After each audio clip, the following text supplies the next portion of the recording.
धन्यवाद आयुष व कार्तिक, तुमचा प्रयत्न अतिशय उत्तम होता. यानंतर मी सादर आमंत्रित करते स्वाती, साक्षी व शीतल. नमस्कार, मी शीतल. आज आम्ही तुमच्या समोर एक कविता सादर करणार आहोत. नमस्कार, मी स्वाती. त्या कवितेचं नाव आहे 14 तळ्याचे पाणी. नमस्कार, माझे नाव साक्षी. त्या कवितेचे कवयित्री आहे अनुराधा साळवेकर.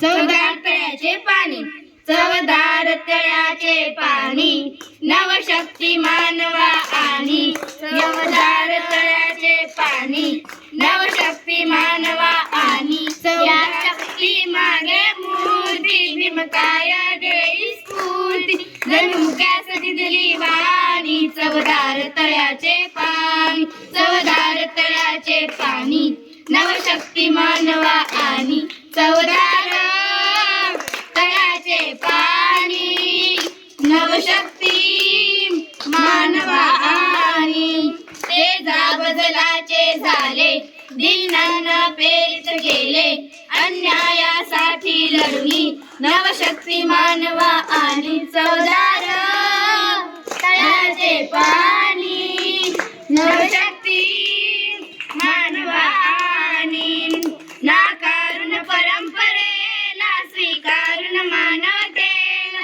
करुणेची अर्थविरामी. चवदार तळ्याचे पाणी, चवदार तळ्याचे पाणी, नवशक्ती मानवा आणि चवदार तळ्याचे पाणी, नवशक्ती मानवा आणि आत्मभान जागे केले, मनवास मी पण दिले, धम्मचक्र ये पडतोनी, नवशक्ती मानवा आणि चवदार तळ्याचे पाणी, नवशक्ती मानवा आणि चवदार तळ्याचे पाणी, नवशक्ती मानवा आणि चवदार. धन्यवाद.